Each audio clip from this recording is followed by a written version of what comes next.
Back when it was built, the Titanic was one of the largest and most luxurious passenger ships, with high-class features like a grand staircase, a swimming pool, and a gymnasium.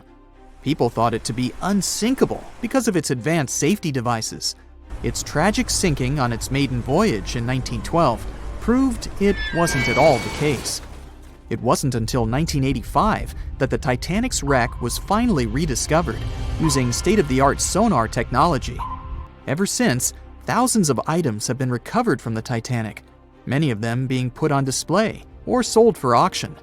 Things like jewelry, a life jacket, a menu from the ship's restaurant, or even a sample square of carpet from the first-class stateroom have all baffled the public and told stories of the many on-board people.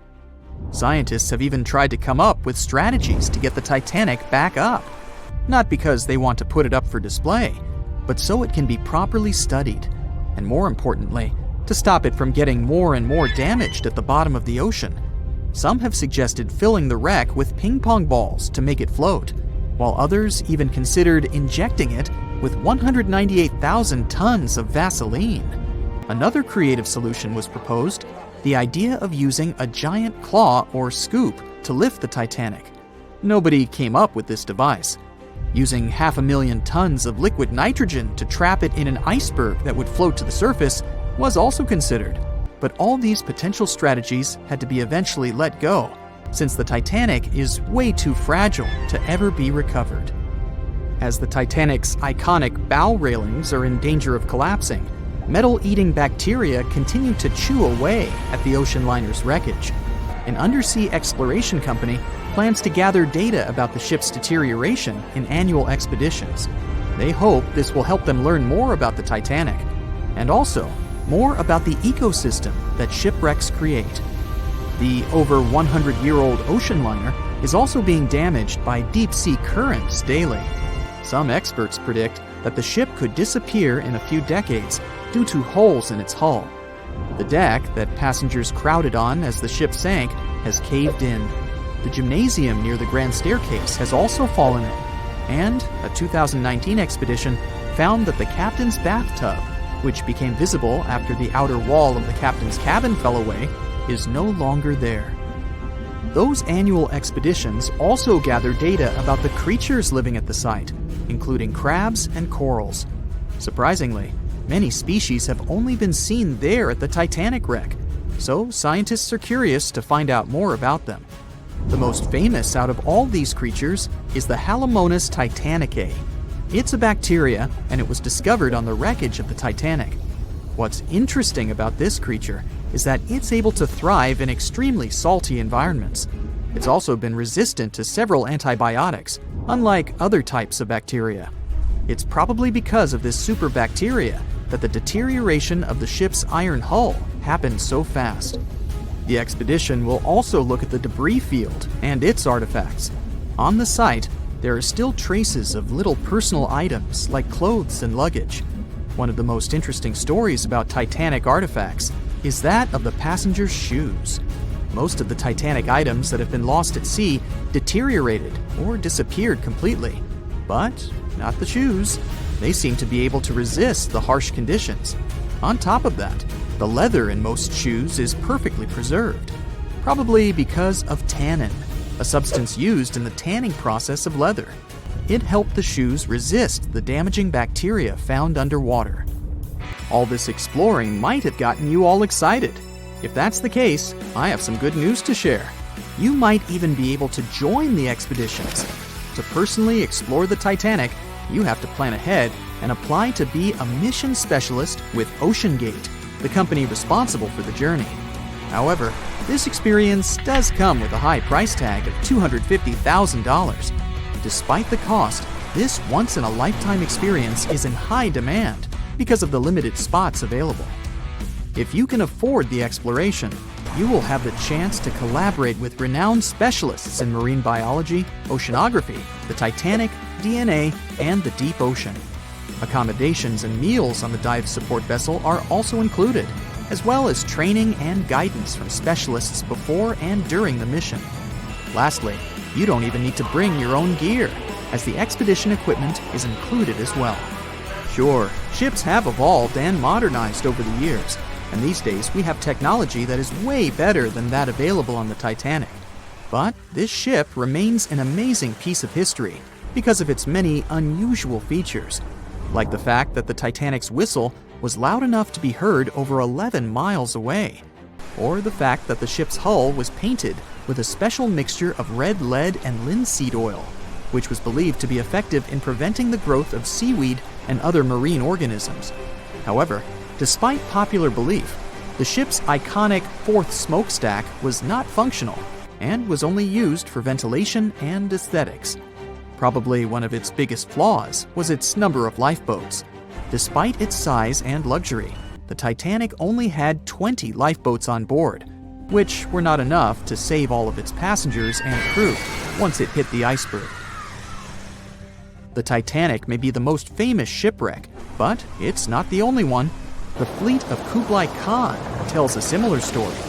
This one was a large naval force commissioned by the Mongol ruler Kublai Khan in the 13th century.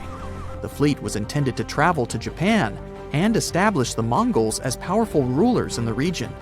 However, in 1281, the fleet was supposedly caught in bad weather and was seriously damaged, with many ships being destroyed. Legend has it that the fleet was torn down by a massive typhoon that came to be known as the kamikaze, or divine wind. This strong storm was believed to have been sent by the higher spirits to protect Japan from the Mongols. The truth about its disappearance remains a mystery to this day. However, the wreckage of the fleet, or parts of it, appears to have been discovered in the 1980s by Asian archaeologists. They dug across the site and studied the remains of the ships at a location near Imari Bay. The shipwreck is, to this day, considered to be an important archaeological discovery. That's because it informed us how well prepared the Mongols were back in the day in terms of their ships. Another tragic story is that of the RMS Empress of Ireland. This was a British passenger ship that operated until May of 1914. This is when the ship was sailing from Quebec City to Liverpool, but it ran into the Norwegian collier SS Storstad in the fog off the coast of Rimouski, Quebec. The collision caused a large hole in the side of the Empress of Ireland, and the ship began to quickly take on water and sink. The crew and passengers were caught off guard, and many were unable to evacuate in time. In total, 1,012 people were lost in the disaster, making it one of the worst maritime collisions in Canadian history. Rescue efforts were hampered by poor visibility and the fact that many of the lifeboats were damaged or unusable. Only 465 people survived the sinking, and many of them were rescued by the Storstad, which had remained in the area despite its damage. The sinking of the Empress of Ireland was a national tragedy in Canada, and it led to changes in maritime safety regulations and the establishment of a Coast Guard. The ship still lies at the bottom of the St. Lawrence River, where it has become a popular dive site for enthusiasts.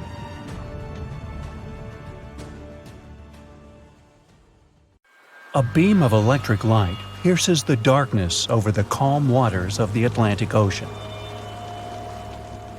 The Titanic is quietly making its way through the waves, its passengers asleep, when suddenly a monstrous white shape is caught in the light beam. The fateful iceberg is about to rend the side of the legendary ship.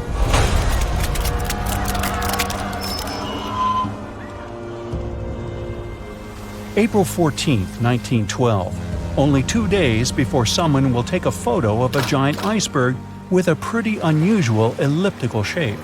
It turns out that this iceberg most likely formed out of snow that fell 100,000 years ago. Researchers used computer modeling to figure out its origin. They used data from 1912 and added some new information about winds and ocean currents. They concluded that the iceberg was probably a part of a small cluster of glaciers in southwest Greenland. These days, it's possible to calculate the routes of such icebergs in any given year in the past. So the infamous chunk of ice was on its way from Greenland to an area further south from Cornwall. If the ship had passed through that region only 2 days later, the iceberg would have moved far away from the point where they met. At first, The weight of the most well-known iceberg in the world was 75 million tons. With time, it started to slowly melt away. And when it sank the Titanic, its weight was only 1.5 million tons. By the time of the collision, it had probably been melting for months, but it was still a true monster. When the Titanic sank, the iceberg was 400 feet long, and more than 100 feet of its surface was above the water. Some people believe it was a supermoon that caused the Titanic to sink. That night, there was a rare lunar event. It hadn't happened for 1,400 years. In normal conditions, the iceberg wouldn't have traveled so far south without melting and losing the largest part of its mass. But the supermoon could have been the reason for an unusually high tide that pulled the iceberg away from the glacier way faster than usual. There's a specific type of bacteria that slowly consumes the remains of the Titanic. Salt corrosion, ocean currents, freezing temperatures, plus this rust-eating microorganism might consume the entire wreckage. American actress Dorothy Gibson was aboard the Titanic. She survived, and when she arrived in New York, she started filming a movie called Saved from the Titanic almost right away. The movie was released only a month after the Titanic sank, and in the movie, she even wore the same shoes and clothes she had during the actual disaster. The movie was a big success at that time, but the only known copy was destroyed in a fire. 14 years before the Titanic sank, a novella called Futility had been published, and it seemed to have predicted the whole event. The plot centered around a fictional ship called the Titan that sank during its voyage. The Titan was almost the same size as Titanic, and they both went to the bottom in April. The reason was hitting an iceberg, too. Both the real and fictional ships were described as unsinkable, and both of them had the legally required number of lifeboats, which, as it turned out later, were nowhere near enough.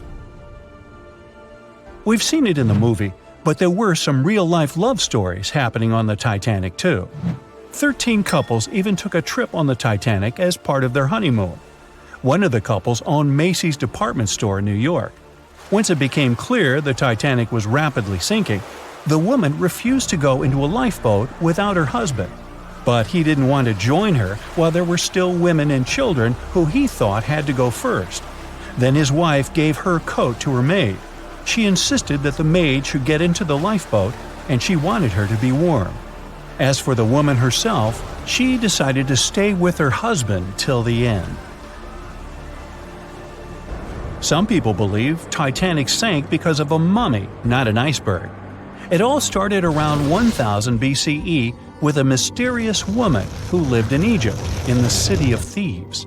People knew little about her, but they called her a priestess.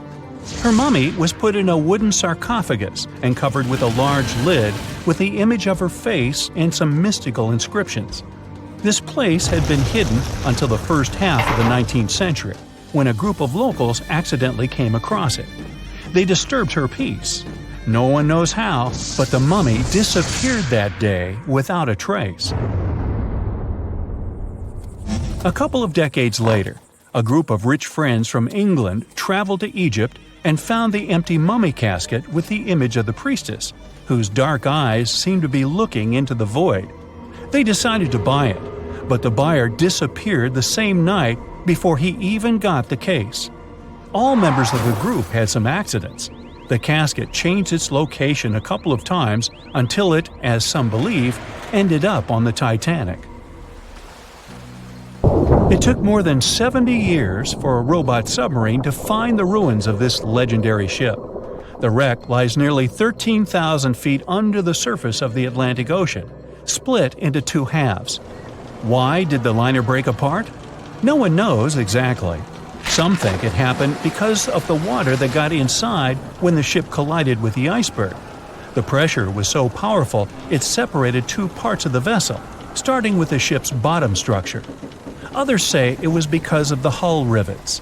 They had a high concentration of slag or smelting residue, and that's something that can cause the metal to split apart. The ship generally had many flaws, starting with the design. The watertight bulkheads weren't completely sealed on top. This allowed the water to flow between the compartments and, in the end, sink the vessel. The iron of the ship's rivets and steel of the hull ended up ruined because of high sulfur content, cold temperatures, and high speeds. The steel shattered and the rivets popped out quite easily. Because of this, Titanic sank 24 times faster than it would have otherwise. If the ship had hit the iceberg head-on instead of ramming it with its side, it would have probably stayed afloat. How come the crew members didn't have binoculars? It would have surely helped them spot the iceberg on time and maybe even avoid the disaster. But the binoculars on the Titanic were locked in a storage cabinet. Only one crew member had the key, and he had been transferred off the ship right before it set sail. He later said he hadn't remembered to hand over the key. But even without the binoculars, the ship might have had some time to change course and avoid the collision if the crew had gotten some warning. But that's the thing, someone did warn them. About an hour before the incident, a ship that was relatively close to Titanic, the SS Californian, sent a message to inform them it had stopped because of dense ice field. But the warning never got to the Titanic's captain. Some experts say it was because the radio operator didn't think it was that urgent. And later, the SS Californian said they didn't get a call for help from the Titanic because their radio operator was off duty. Some say the crew on the Titanic couldn't spot the iceberg on time because of an optical illusion. Atmospheric conditions that night probably caused super refraction, which could have camouflaged the berg. After all, no one actually saw the iceberg until it was too close to the ship to somehow avoid the crash. Not even a whole minute passed between the moment they saw the iceberg and the collision. It was only 37 seconds, and it took Titanic 2 hours and 40 minutes to disappear below the ocean's waves.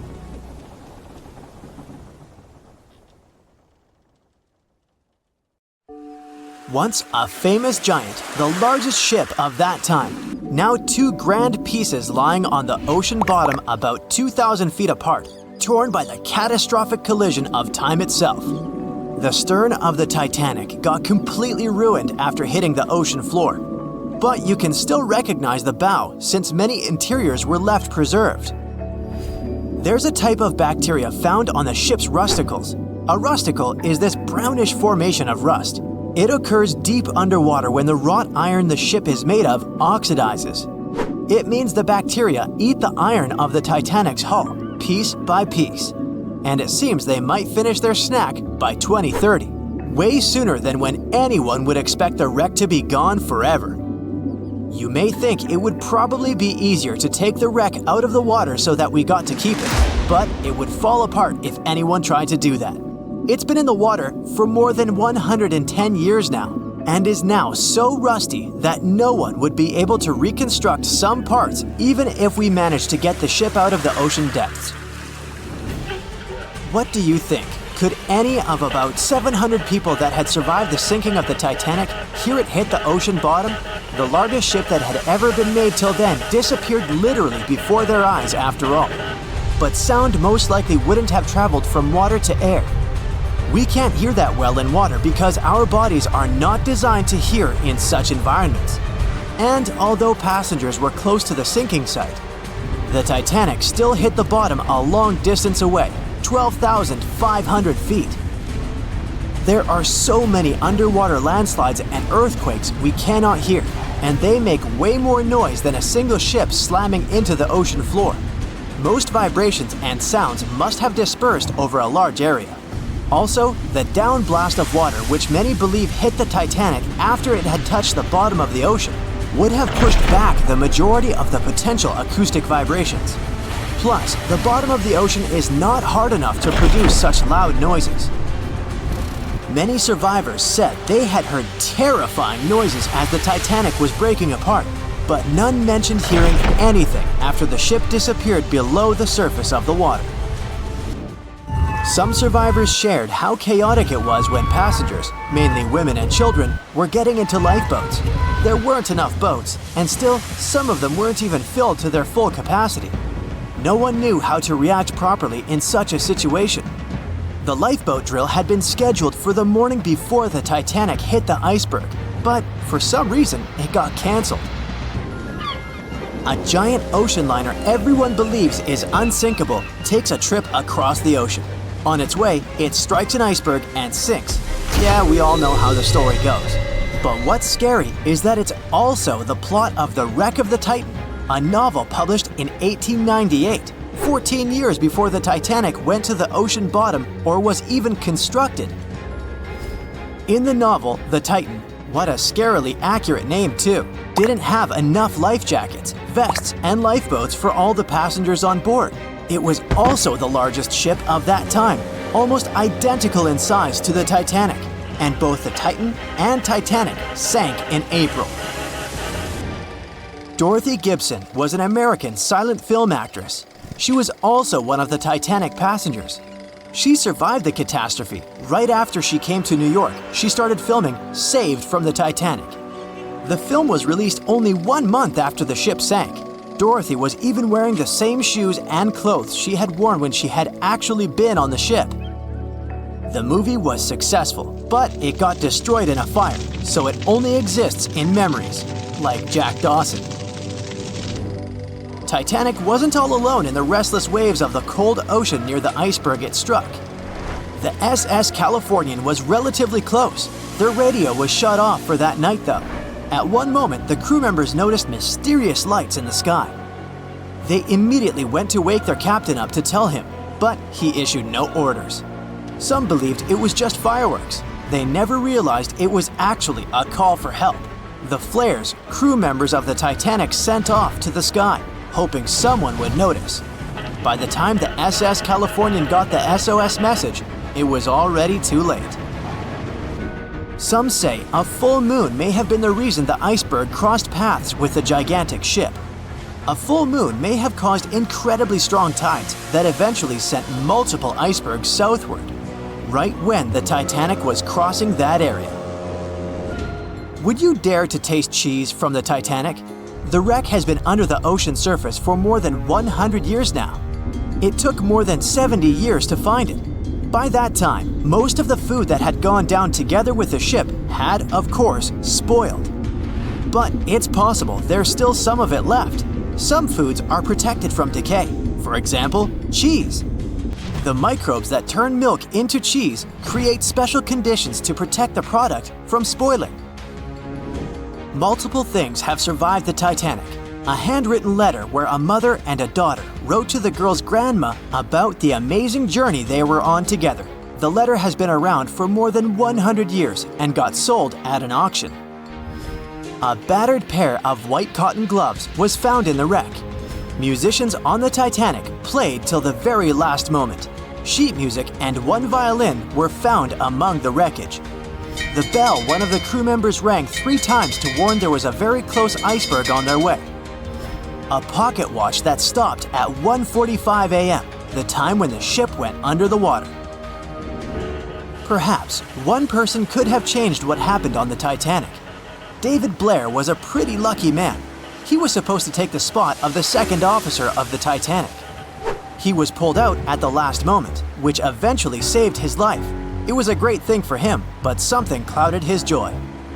What if he was the only person who could have done something to save the ship and the passengers? Back in the day, ships didn't have smart advanced technology like they do today. They couldn't see a threat on the horizon. Binoculars were pretty helpful, but the crew members on the Titanic didn't have access to the room where they were kept. David Blair was the man responsible for the keys. He left the ship in a hurry and forgot to hand over the keys that were in his pocket. Maybe if the crew members had had access to the binoculars, they would have seen the iceberg on time and had enough time to change course.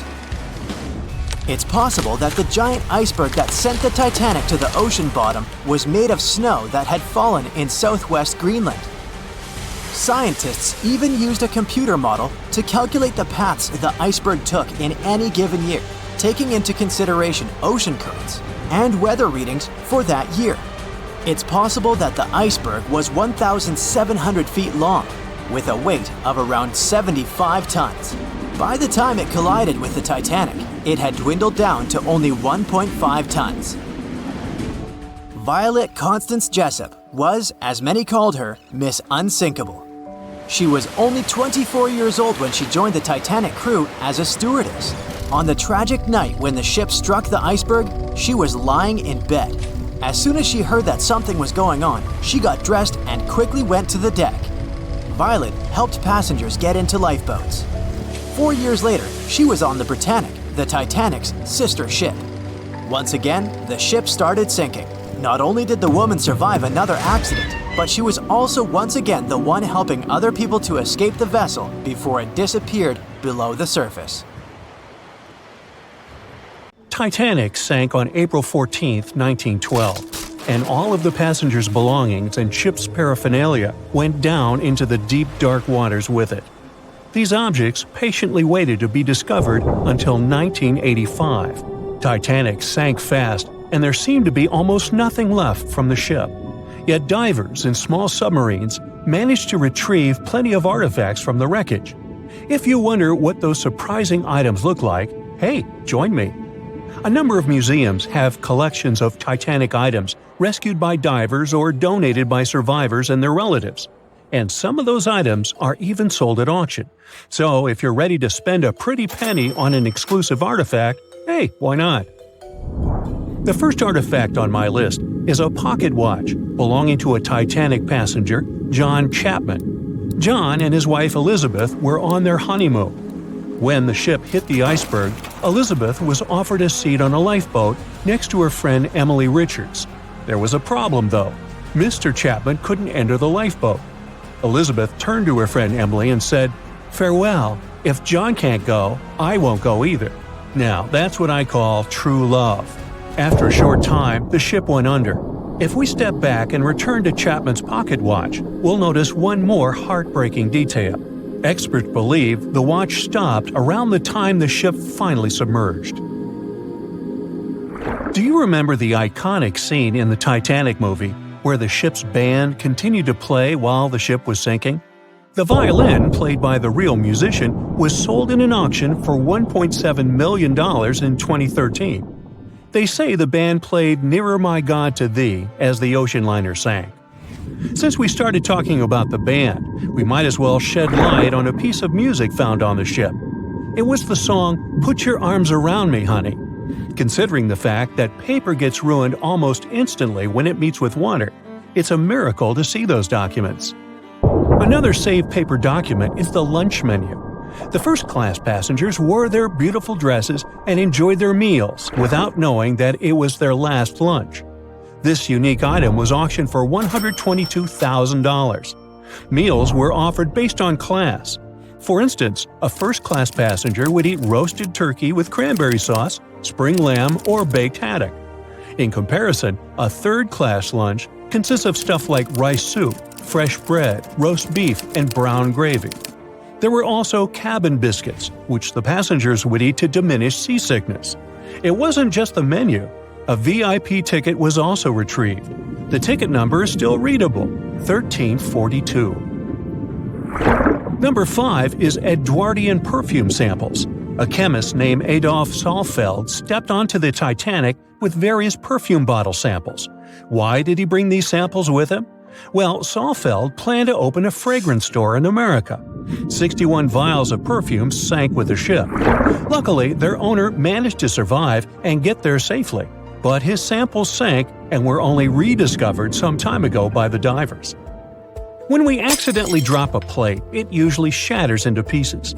Now, there's a question. Do you think an unbroken plate can be recovered from Titanic? The answer is yes. Original White Star tableware is proof.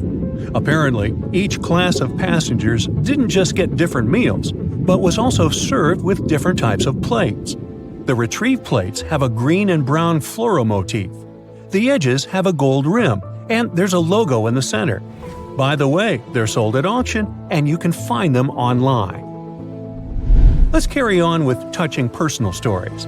The love story of Rose and Jack that we see in the movie is fictional, but the ship surely witnessed many romantic tales. Here's a love letter to prove this. The messages tell us a story about how life was on the ship during the last few days. It was written by Kate Buss on April 10th. She mentioned how seasick she felt and other things, such as she was supposed to go to dinner in a half an hour. This letter wasn't the only letter divers took to the surface. For example, there's the letter Esther Hart wrote to her little daughter Ava. It was sold at auction for £119,000. This letter is probably the last letter written on board, since it was completed only 8 hours before the tragedy. The letter is not that damaged because it was in the pocket of Esther's husband's coat. Another letter we can mention is Dr. John Simpson's letter. Those words were the last words that he wrote to his mother. Let me introduce you to Edith Rosenbaum. She was on the ship with her lucky toy pig. Edith had been severely injured in an accident before she sailed on the big ship. The toy was a present from her mother as moral support for her recuperation process. It was actually a music box in the shape of a pig. Edith used it to calm frightened young people in the same lifeboat. The next item on the list is the scout whistle of Lillian Winifred Bentham. She was a second-class passenger. On that terrible night, Lillian was in her stateroom. She didn't believe that the Titanic could sink. After all, it was the unsinkable ship. Her friend came to her and convinced her to hop into a lifeboat. Only then did she realize how serious the situation was. Moments later, she saw the ship break into 2 parts. As the lifeboat floated into the night, Lillian saw a crewman who was also rescued. Without a second thought, she wrapped the man with her fur coat. It was freezing, so she probably saved the man's life by doing that. The young man wanted to thank her for her kindness, so he gave Lillian a scout whistle. It was the whistle he used throughout the night to call for help. This pair of white gloves is one of the rarest artifacts recovered from Titanic. These cotton gloves belong to a gentleman. The owner's identity is unknown. Fabric can't last underwater for decades, but these gloves look fine, and you can still see the fine detailing and elegance. An alarm bell has also been found. Yes, that's the famous bell, the one that rang to warn people about the iceberg. Frederick Fleet and Reginald Lee were on lookout duty the night of the accident. Both of them survived. Fleet was the one who saw the iceberg before the ship struck it. What's ironic is that Fleet and Lee didn't have access to binoculars. They were stored in a locker in the crow's nest, but the key to the locker was in the pocket of a crew member who was reassigned to another ship at the last minute and didn't leave the key. They could have seen the iceberg sooner if they had had pairs of binoculars. If they had had it, the Titanic could have gotten out of the way. Divers discovered not just belongings of passengers or the crew, but also pieces belonging to the ship itself. Our next artifact is the Grand Staircase. Some parts of this iconic structure are recovered from the wreck. Turns out that this staircase became a meeting spot among first-class passengers. If they wanted to visit the Turkish baths for a spa day or eat dinner, they met at the staircase and went together. This staircase was a sign of how luxurious some parts of Titanic were. Another miraculously saved object that belongs to the ship is its plan. It was one of the most expensive artifacts sold at auction. The plan is around 30 feet wide. What else? The logometer was also discovered. It's a device used to check the sailing speed of the ship and the distance it covers. The experts say that from the start at noon on April 14th, the device logged 268 nautical miles. And there's more. A giant chunk of hull, known as the Big Piece, was also found. This fellow weighs 15 tons. The larger portholes were for the cabins, and the smaller ones were for the restrooms. This piece was found in 1994, but it was in 1998 when it was successfully taken out. After all these years spent underwater, it was swarming with sea life. Still surprisingly, the portholes still had glass. Now, let's assume you were a diver and you could only take out one of these objects. Which one would you pick?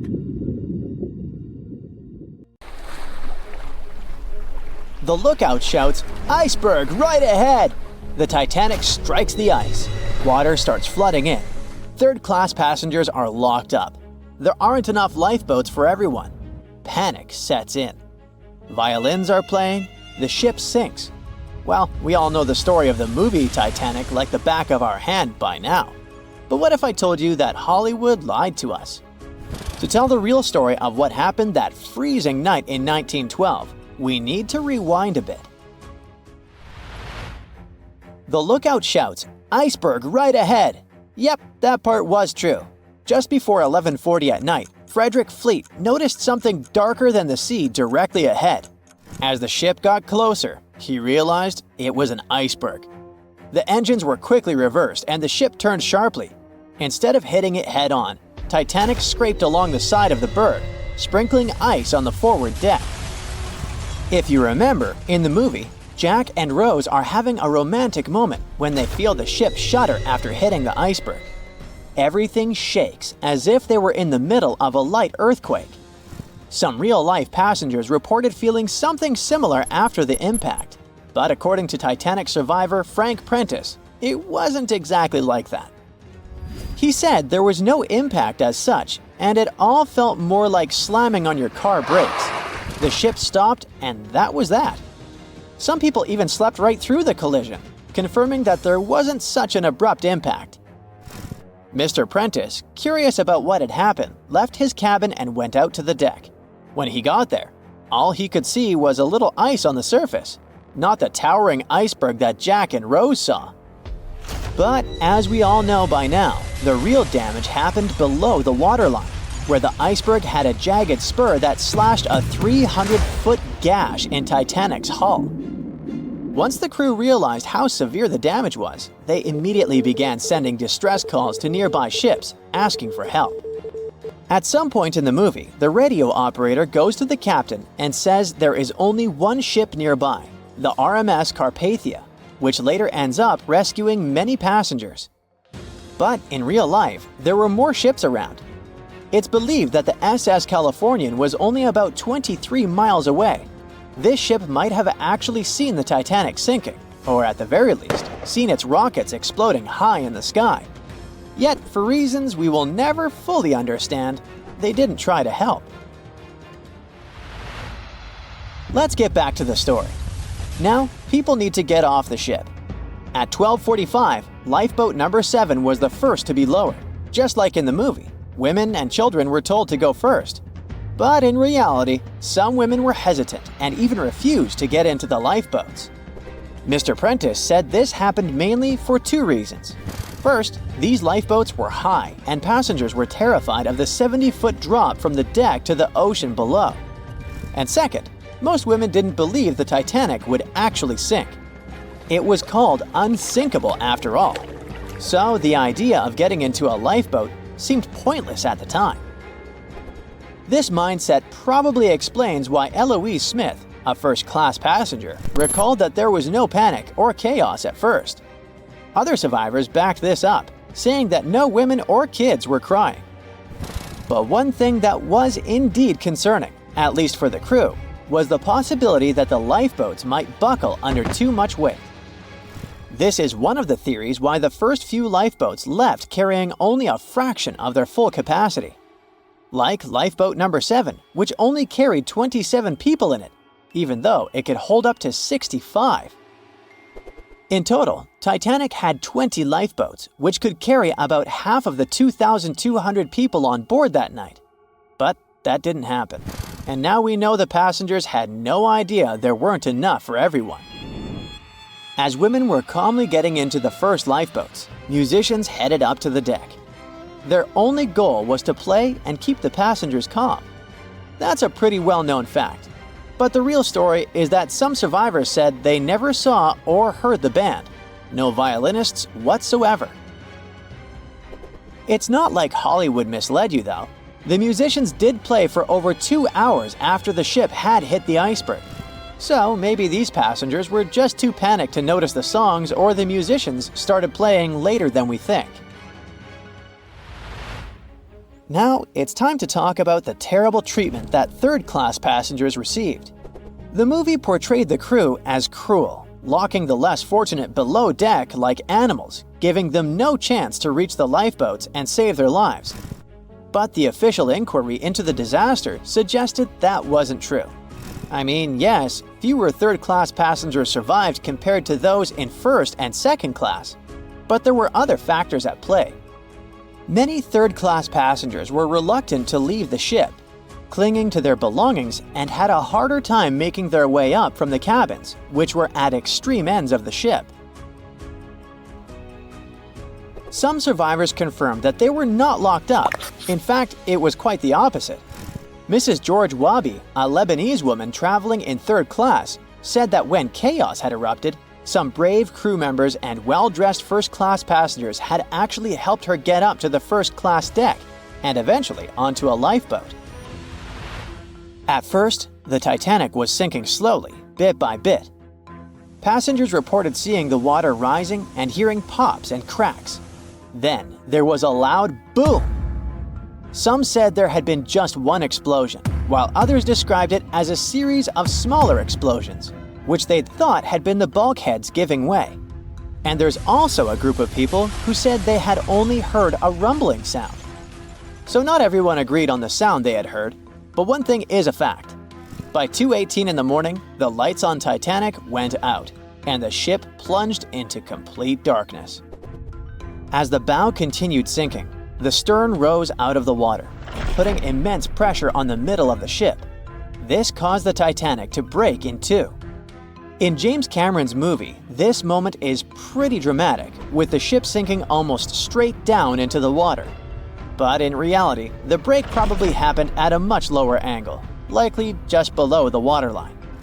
Even so, it tilted enough that people couldn't stay on their feet and started sliding into the water. One interesting thing is that it wasn't until the wreckage was found in 1985 that it was finally confirmed the Titanic had broken apart. Up until then, survivors had given conflicting stories. At least 8 survivors claimed they had seen the ship split. Emily Ryerson, a first-class passenger, described it as if the Titanic had been sliced in half with a knife. But there was also a small number of witnesses that insisted Titanic had gone down intact. At the time, this theory was more accepted because most people still didn't believe that the supposedly indestructible ship could break in half. So why the conflicting reports? Okay, so what you don't see in the movies, for obvious reasons, is how incredibly dark it was when the tragedy happened. It was like being in a room with no light, where you can only make out shapes and shadows. That's what it was like on the lifeboats. This means passengers couldn't really see what was happening, and most of those who were close to the ship either lost their lives or were too focused on trying to survive to pay attention to the details of the wreck. Although James Cameron's film didn't fully capture how terrifyingly dark the disaster truly was, the 2012 TV series Titanic did a better job of showing the pitch-black horror of that night. Even then, the reality was much darker and more terrifying than either of these two productions could portray. We've heard so much information about this terrible tragedy that happened on the night of April 14, 1912. What really caused the disaster? Could the Titanic passengers have been saved? Was the ship cursed? All these questions still remain unanswered. So this time, let's not focus on the tragic side of the event, but on the fantastic stories of people who miraculously managed to survive that day and what happened to them in the future. As you know, when Titanic crashed into the iceberg, the ship's crew first evacuated the women and children. But among the passengers, one woman remained on the sunken vessel and survived after it went underwater. Her name was Rhoda Abbott.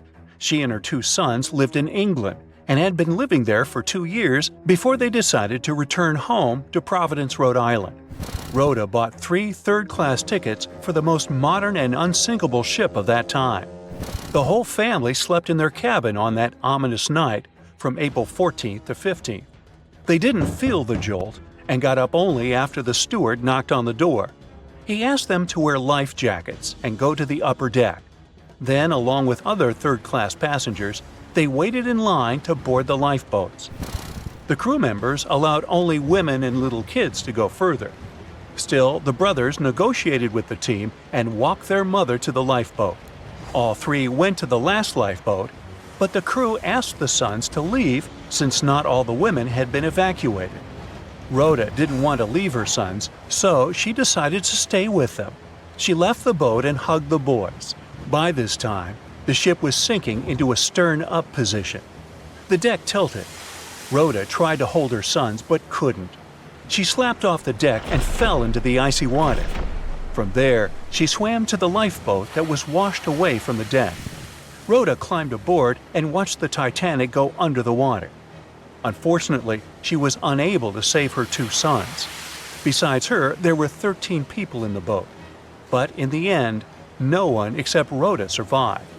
A few hours later, the ship Carpathia arrived and found a nearly frozen Rhoda in the boat. The vessel arrived almost 3 days later in New York, where Rhoda was hospitalized, and she lay there for about 2 weeks. Swimming in cold water caused her asthma, which remained with her for life. Later, she admitted that she hadn't regretted that she had refused to evacuate with other women because she got a little extra time to spend with her sons that night. Another survivor of Titanic was Violet Jessup. She boarded the ship not as a passenger, but as a working staff. She was hired by the White Star Line, which was looking for people to serve wealthy clients on the new luxury liner. And on April 10th, after an interview, Violet boarded the Titanic. The first days of work went as usual, but then the ship crashed into an iceberg.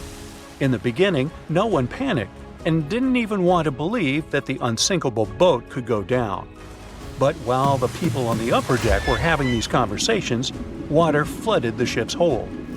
Violet, along with other stewards, helped people evacuate. One of the ship's commanders ordered Violet to get into the boat first to show everyone else it was safe. She obeyed and spent several hours there until rescuers came for the survivors. But the most exciting thing in this story was that before the Titanic, Violet had already been in another shipwreck. The ship where she worked as a steward collided with another vessel at sea. All the people were saved, and Violet got a job on the Titanic a few years later. But even after the famous shipwreck, she didn't change her profession and went to the Britannic Floating Hospital. And you know what? It also sank. Violet managed to survive for the third time, but this didn't scare the girl. After all these events, she continued her work on other ships. She survived 3 shipwrecks and got a name for this, Miss Unsinkable. One of the bravest passengers of the Titanic was the ship's chief baker, Charles Jogan. On the night of April 14th, he woke up after the collision with the iceberg. During the few hours as the ship was sinking underwater, Charles helped the passengers. First, he ordered his bakers to supply all rescue boats with food, then helped the crew evacuate the passengers. He was one of the last people left on the ship when all rescue boats were on the water. But still, he continued to save people's lives. Charles started to throw deck chairs overboard so people could hold on to them. Then, when half of the Titanic went down, he lowered into the icy water, where he noticed a capsized rescue boat. Charles boarded it and waited a few hours until rescuers appeared. And the most incredible thing is that he was completely fine when the Carpathia arrived and found him. He had not even a scratch and wasn't at all hypothermic.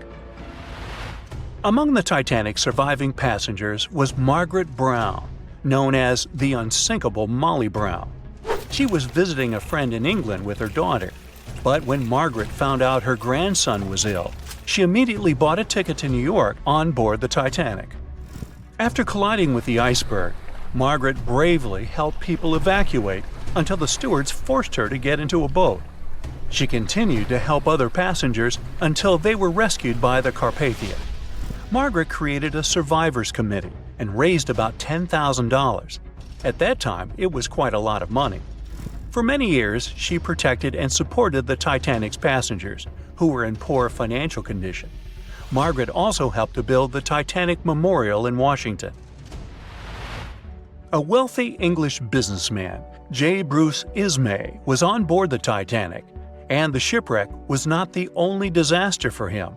He managed to jump into the last boat 20 minutes before Titanic was completely submerged. Thus, he saved his life but condemned himself to eternal contempt. When he was on the mainland, the newspapers began to write about him as the main coward of the Titanic. Also, some articles accused him of sinking the ship. Ismay was a White Star Line company director that created the ship. And according to newspaper articles, the businessman asked the captain to sail faster. He wanted the ship to arrive in America ahead of schedule and receive good reviews in the press. As a result, the ship crashed into the iceberg at high speed and damaged the hull. Nobody proved the businessman's guilt. Almost all of the criticism of Bruce Ismay was concentrated in one newspaper. Its publisher had a fight with the businessman before the tragedy, so they decided to destroy his reputation. Britain organized an independent investigation, which concluded that Ismay did nothing wrong. Yeah, he jumped into the last boat, but only after all the women and children were evacuated.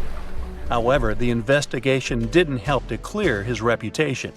In England and America, many friends and colleagues turned away from him. For many years, Ismay compensated the families who lost someone on the Titanic. The most famous passengers of the Titanic were an orchestra of 8 musicians. In the beginning, there was no panic when the ship collided with the iceberg. Many refused to get into the boats, as it seemed to them that it was safer on the Titanic. Others were sure the breakdown on the ship would soon be repaired. Some people didn't believe the ship could sink.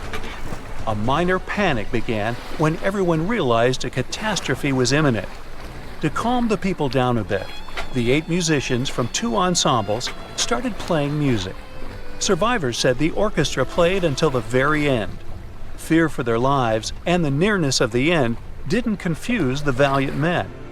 Unfortunately, they didn't survive, but a memory about them was written in history forever, and their musical instruments became world-famous artifacts and very valuable items at auctions.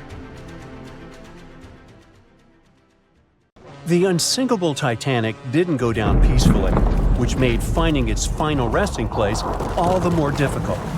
The world-famous RMS Titanic sank in 1912, but was only discovered in 1985 on a secret mission. Although people back in the early 1900s had the approximate location of where the Titanic was, they didn't have the right technology to find it. As it went under, the ship sent several CQD signals, standing for Come Quickly, Distress, to a nearby ship named Carpathia. Come at once, we have struck a berg. It's a CQD, old man, were some of the final words transmitted from the Marconi wireless on the ship. These Morse code messages were also what made the first research missions to the wreck possible. RMS Carpathia found the lifeboats filled with Titanic survivors, but the world also desperately wanted to see what became of the famous liner. Fast forward to 1953. That's when the first serious attempt to find the Titanic wreck happened. A man named Risdon Beasley tried using a loud eruptive device to locate the ship. It sounds weird, but there's science to back it up. When dynamite goes off, the waves from the detonation hit the bottom of the ocean floor. With the help of sonars, scientists would be able to locate if there was anything solid at the bottom of the ocean. But Beasley had no luck. Another 20 years would pass before oceanographer Robert Ballard would make his attempt to locate the Titanic. Ballard had a bit more luck than Beasley. Over the previous years, underwater technology had gotten more funding and so worked much better. He tried it the first time in 1977. Ballard partnered with the Woods Hole Oceanographic Institution on a mission to map the ocean floor. While the institute hired him to test out their new mapping technology, Ballard's intention was to go a little further and find the Titanic wreck. In the middle of this new technological ship, there was a hole that allowed for a long pipe to be extended into the water just above the ocean floor. Attached to the end of this pipe, Ballard installed a pod with sonars and cameras. They thought they were in for something big, and so they took the ship to sea to run some tests. That's when, on a trial run, adversity struck. The drill pipe broke, sending all of their expensive material to the bottom of the ocean floor, just like the Titanic. When Ballard failed, Another important character came into this story, a man named Jack Grimm, an eccentric oil tycoon.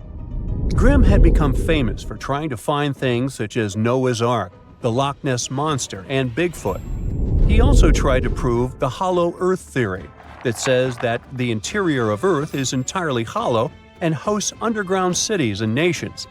His search consisted of trying to find a large hole on the North Pole, and thus venturing inside the hollow Earth. After his attempts failed, he set his eyes on the jewel liner that had sunk, the RMS Titanic. Grimm had the money, but he didn't have the know-how. So, as a billionaire, he made a big donation to Columbia University and asked in return to use some of their equipment. He hired a team of highly qualified scientists to help operate the machinery. Here's where it gets a little strange. Jack Grimm was a believer in folklore and non-conventional ways of doing things. So he brought a monkey on board and surprised the research team. This monkey, called Titan, was believed to point to a map and locate lost things. In this case, the Titanic. The scientists went crazy when the monkey appeared and told Grimm it was either them or the monkey. This expedition left Florida without Titan. Yes, there would be no monkey business. They set the course to the exact location of Titanic's last distress signal. They arrived, examined every inch of the ocean floor, but still found nothing. Grimm's first expedition lasted 3 weeks, but unfortunately, they found absolutely nothing. They tried a particularly good search method known as mowing the lawn, where they mimic such movements to map every inch of a larger area around Titanic's distress coordinates. The reasons for failure were important defects in the equipment and terrible weather. That's when that prior searcher of the lost Titanic came back into the picture, Robert Ballard. He didn't have the millions Jack Grimm had, but he had one thing going for him. The marine geologist was working closely with the U.S. Navy to locate 2 nuclear submarines which had sunk in the 1960s. Ballard himself says he was living 2 lives, one as a researcher and the other as a Navy intelligence officer. The deal was simple. He'd have a green light to search for the Titanic after he found the 2 missing submarines. To find Thresher and Scorpion, he used an unmanned submarine vehicle called Argo. Argo was like a little snow sled. It was attached to a bigger ship that sailed above the water. Argo was connected to the ship by a long cable, and it was piloted by a team on board. The sled had sonars and cameras that provided real-time imaging of the ocean floor, so it was a real advancement on other attempts. After much thinking, he had a eureka moment. He supposed the force of the wreck should have left a comet trail that led back to the ship. While searching for the Titanic, most people had tried to find the ship itself. But until then, it had been trying to find a needle in a haystack. That's why Ballard's logic was so brilliant. He needed to invert the order. He had another obstacle on his hands: time. He could only look for the ship after finding the lost subs. And by the time that happened, he had 12 days left. He teamed up with another scientist, and they applied the mowing the lawn method to map the ocean bed. Another important piece of information that most researchers left out was that there was a sea current moving south on the day of the disaster. This meant that the debris field should be south of the distress signal coordinates. To save time and resources, he would do a quick reconnaissance of the ocean floor, spacing lines more than 3 miles apart to look for debris fields. He also relied more on the camera visuals than on the sonar signals. His team took turns piloting Argo and watching the video. Days rolled by, with nothing but the empty ocean floor showing up, until the rocks they were used to seeing started to look like man-made debris. Suddenly, there it was, the Titanic's boiler. Ballard was right. The debris field would take them back to the ship. After 73 years of searching, they had finally found the Titanic wreck. Bet you never heard this story about the Titanic. So, This massive luxury ocean liner was heading out of Southampton on its first voyage to New York with over 2,000 passengers and crew on board. I'll spare you the details for now. You know how it all went down. Since there were a lot of things that went wrong during its short lifespan, some couldn't help but wonder, was it really bad luck? Or was there some mysterious force behind the ruckus? Well, for starters, right as it was leaving the harbor, the Titanic nearly crashed into another ship, called the SS New York. How did that happen? Well, 6 tugboats had to pull the massive Titanic into the river to begin its journey. Captain Smith was in charge, but let's be honest, he probably needed a few more cups of coffee before making any big decisions. So, as the Titanic was speeding along, minding her own business, she passed the New York and the Oceanic ships. The Titanic decided to make a left turn, but the suction was just too much for the poor New York. She started to drift off towards the Titanic. The Oceanic was leaning so much, her gangplank smacked into the water like a belly flop in the pool. Thankfully, the captain of one of the tugboats was there to save the day. He used his trusty megaphone to call the Vulcan to the port side of the Titanic to pick up some crew members. He then noticed the New York in trouble and acted quickly, throwing a line to slow her down. The Titanic's captain was probably scratching his head, wondering how to handle these big ships like the Titanic. That's because he'd only recently experienced sailing on larger ships. Close one, right? Well, it was just part of the story. As it turns out, the huge list of misfortunes might have started even earlier. Another theory suggests that during the ship's construction days in Northern Ireland, a fire broke out in the coal bunkers. Talk about a rocky start. If this information is correct, then the ship's hull may have been affected by the incident before it even set sail. Fans of this theory argue that a fire popped up inside one of the Titanic's large coal bunkers and really damaged an important segment of the ship's hull. Some claim there's even photographic evidence to back this up. A bunch of photos documenting how the ship was made and pampered for its maiden voyage were found, and they showed a significant black streak on the outside of the Titanic's hull. Weirdly enough, the streak was really close to where the iceberg hit during that cold April. Now I know what you're thinking. This theory might sound far-fetched, but most of these people have been gathering information about the Titanic for decades, and they're convinced that this is the real deal. They even believe that the fire started way earlier than the day the Titanic set out on its maiden voyage, particularly about 3 weeks prior. Why was this overlooked? Well, because of fear of bad press, mostly. Also, because of all the fuss created around the unsinkable ship, it was important that they stuck to the initial calendar. Of course, not everyone is convinced by this new theory. Some people think it's just another wacky idea to add to the long list of Titanic sensational theories. What if I told you there were even rumors about part of an ancient Egyptian coffin being on board? Could that have had something to do with the disastrous ending of the Titanic? Some truly believe it did. Let me tell you the story about the unlucky mummy.